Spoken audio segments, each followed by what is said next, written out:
fourth wall. It is January 27th, 2017, and it is a Friday, which means it is another week of Xur. It is week 125 to be exact. So let's go see what Xur has in his shadow shop this week. So Xur is located in the tower in the Hall of Guardians, and we are making our way to him right now.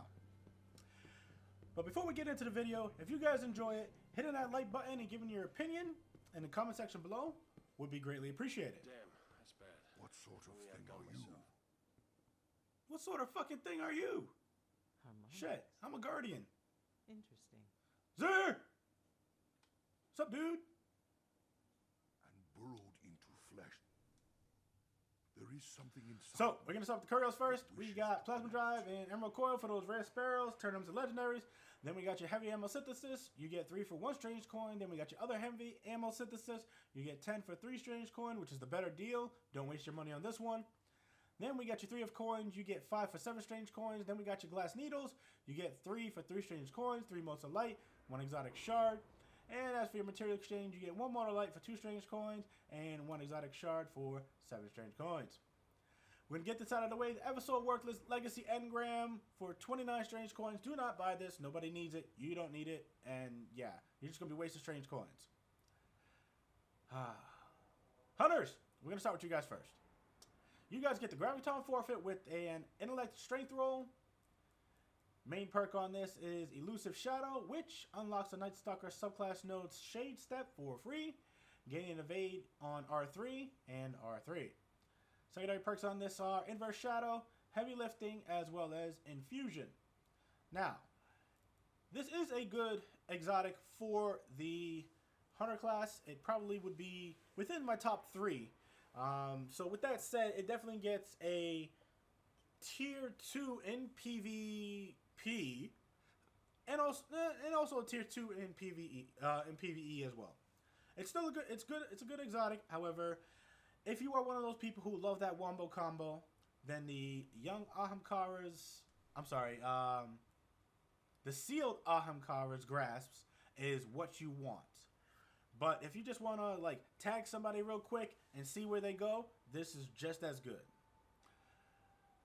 However, if you guys get this, I would get Glass Needles because I would try to re-roll this with Ashes to Assets as well as Better Already. So I suggest you guys get this if you don't have it. It's definitely a good one. And if you don't have it and you don't have a hunter, grab it anyways. Put it in your vault. The next exotic we will be going over is the Glasshouse for the Titans. You guys get a full intellect build. Main perk on this is Bathed in Light, which Blessing of Light and Weapons of Light last longer. Secondary perks on this are Ashes to Assets, Heavy Lifting, and Infusion. Now, I feel that there are better exotics out there than the Glasshouse, like tremendously. Granted, I do understand that Bathed in Light does give you, you know, your blessings and weapons of light longer. So this is definitely would be a good exotic for PvE. However, PvP, not so much. You know, blessings is nice in PvP, but there are better exotics out there to use in PvP versus the Glasshouse, in my opinion. You know, your opinion might vary. I'm sorry. We just have a difference of opinions. So in PvP, I probably would give this a 3 to 3.5. PvE, I probably would give this a 2. But if you guys want it, by all means, go ahead and grab it. If you guys don't want it, you know, grab it anyway, shard it, call it a day. That way you'll at least have one in your inventory, just in case you do want it later on, and maybe just in case they make it better. The next exotic we'll be going over is the Claws of Ahamkara, which has a full strength roll for the Warlocks. This has the main perk, the Whispers, which you gain an additional charge for a Warlock charged melees. For all Warlock charged melees.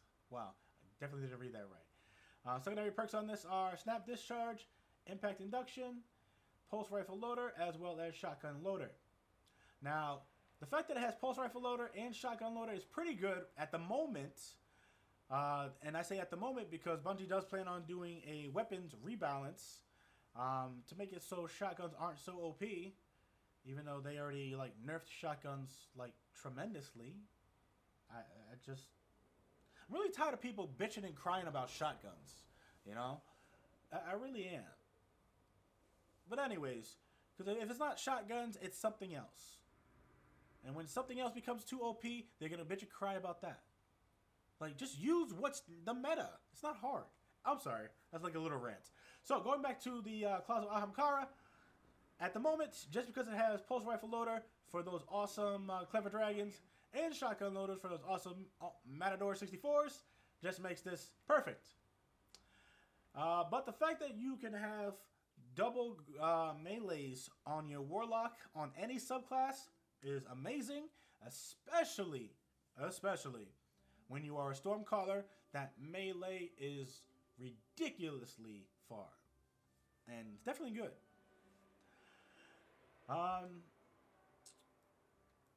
Overall, Clouds of Ahamkara are definitely a good exotic to use. I probably would give it a tier 2 in PvP, and actually in PvE as well, because they're definitely a good exotic. So I do suggest you guys get it if you guys don't have it. Apologize, I sound like a little sick. The next exotic we'll be going over is the Zhalo Supercell, which is an exotic auto rifle that does arc damage. The only one in year 2. Perks on this are CQB ballistics, smart drift control, aggressive ballistics, persistence, hammer forge, rifle barrel, brace frame, bolts from the blue, as well as your, I'm sorry. These two things, I can't think of what they're called right now. But, yeah. This is what one of them looks like. Oh, ornaments. There you go. Ornaments for, I personally think that Shock Hazard looks a lot better on this, so, for an ornament. But that's just me. It's definitely a good exotic to have in PvE. Not so good PvP. And whenever you have any type of arc damage on strikes, nightfall, etc., this is definitely a good exotic to use. It's definitely extremely helpful. So I definitely suggest you guys get it just for that moment alone. And I probably would consider it actually a tier 1 in PvE, but it probably would get more like a tier 2.5 to tier 3 in PvP, because it's not very good in PvP in my opinion. So, and that, my friends, brings us to the end of the video. Hopefully you guys enjoyed it. Thank you guys for all of your support. If you want to subscribe to the channel, click that subscribe button down below. I'm Reckless, and remember, own your success, and I will see you guys next time. Oh, and real quick, just so you guys know, if you guys even care, I actually have been streaming a lot more on Twitch, and I'll put a link to that in the description below. And also, I let everybody know when I'm streaming via my Facebook page as well as my Twitter account. And I'll put those two in the link in the description below as well. That way you guys can check that out whenever I stream. So, see you guys later. And enjoy your Friday, because I know I will.